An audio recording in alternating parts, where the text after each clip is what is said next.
E un'altra cosa riguardo alla Cereal Docs, qui ci sono due correnti di pensiero. Quello di sinistra praticamente hanno deciso di fare un ricorso al TAR per bloccare la costruzione di questa centrale. Quelli invece di destra dicono che praticamente ormai le cose sono già fatte, la centrale è già in via di ultimazione, quindi ce la dobbiamo tenere. Adesso io vi chiedo, secondo voi ha senso, dopo le elezioni, se voi farete parte dell'amministrazione comunale, ha senso continuare a presentare questo ricorso al TAR oppure ci dobbiamo tenere noi su Maga questo ecomostro, diciamo? Credo che nominare bandiera bianca sia la soluzione più facile, no? Dire non ci sia più niente da fare, quindi uno dice nell'aula del mare ormai l'ha deciso forse la precedente amministrazione, o forse no, non lo so a quanto livello, e quindi non c'è più niente da fare. Non credo che questa sia l'ipotesi migliore. Se effettivamente c'è un danno per la comunità di Sumare, non solo forse, probabilmente qualche azione verrà intrapresa. Quindi il fatto di dire, ripeto, ormai tutto fatto, alziamo bandiera bianca, un po' lavarsene le mani. Graziano, cosa dici? La nostra intenzione in merito a quello, nel programma non è citato esplicitamente quello, perché ci sono stati degli errori madornali fatti negli ultimi 4 anni rispetto al programma energetico del luogo. C'era un progetto 4 anni fa di fare una centrale turbogas dalle parti di Bugnana. Lì qualcuno ha ben pensato di strumentalizzare a dovere la cittadinanza per bloccare la costruzione di questa centrale turbogas. Io penso che entro un paio di anni sapremo esattamente chi ha tirato i fili della marionetta e perché. La centrale turbogas lì sarebbe stata una centrale ideale sia per dislocazione sia per fonti di inquinamento che è quasi nullo, perché il metano, sappiamo perfettamente che le parti inquinanti che butta in atmosfera sono ridicole rispetto a tutto il resto, a tutte le altre tipologie di centrali. Quella è stata poi pettata. Naturalmente bisogna fare altro, è venuto fuori la centrale, questa, e anche quella della Zignano, perché non dimentichiamoci che a Villanova la Zignano sta costruendo una identica per il fabbisogno della fabbrica.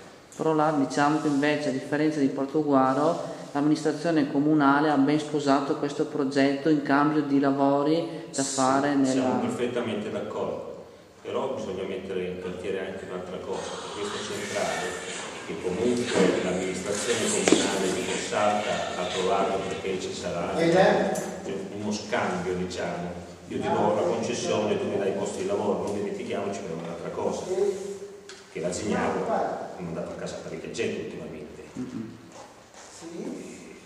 Quindi forse questo scambio è uno scambio libero. Avrebbe dovuto eventualmente fare questo scambio creando posti di lavoro ulteriori a quelli che ha mandato via, non mandare via per poi recuperare qualcuno di quelli che ha mandato via. L'energia elettrica serve. Tutte le industrie hanno bisogno di energia elettrica. Sta a noi indicare qual è il metodo migliore per produrla.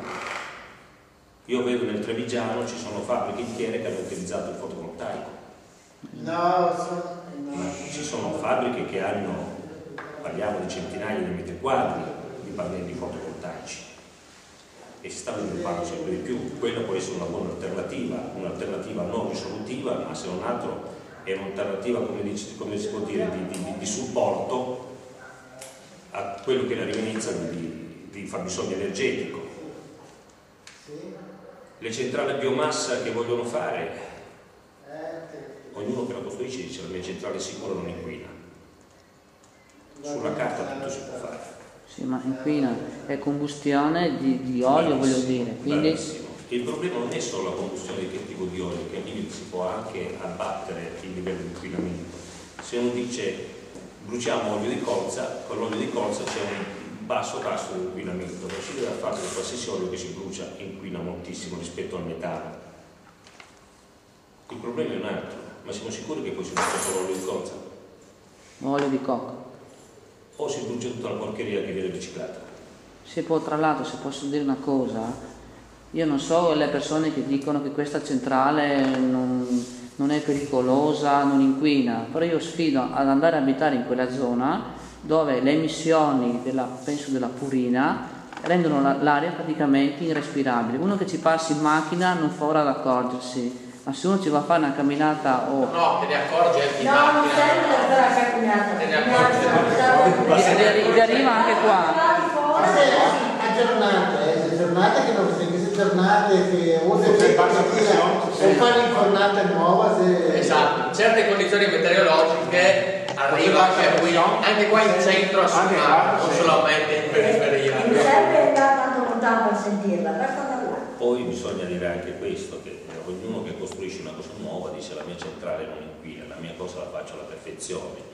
E questo non porta inquinamento, non porta malattie, perché non ce ne sono malattie riferite a questo, non ce ne sono malattie riferite a questo perché non c'è un ventennio di sperimentazione di quello. Non c'è uno studio. Allora torniamo indietro con la memoria, andiamo a vedere l'amianto, banalità dell'amianto, tutte le scuole sono piene d'amianto, tutti i mezzi di trasporto sono pieni d'amianto, dappertutto c'è l'amianto. Ai tempi dell'amianto non fa mica male, i minatori non muoiono di amianto, i minatori no, le mogli che lavavano le punte sì. Nel 90 c'è stato un ministro che ha detto l'amianto, respirare l'amianto è come bere un bicchiere di vino forte. Un ministro del governo ha detto questo. A distanza di anni abbiamo un'ecatombe di morte per tumore dovuto all'amianto.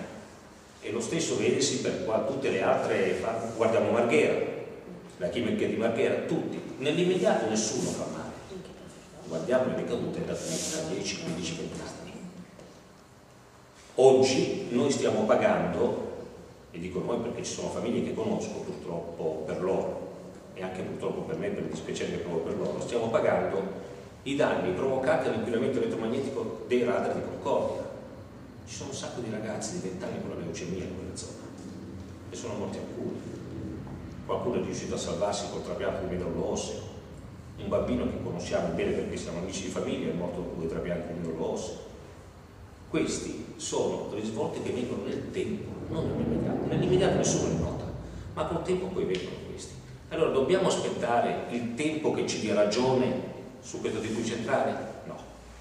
Io preferisco aver torto e partire contro adesso che aver ragione fra 20 anni. Quindi se si può fare se c'è un'alternativa a minore impatto ambientale, ben venga. Quindi queste cose per me andrebbero bloccate e se si vuole fare vanno fatte dove non possono provocare realmente danno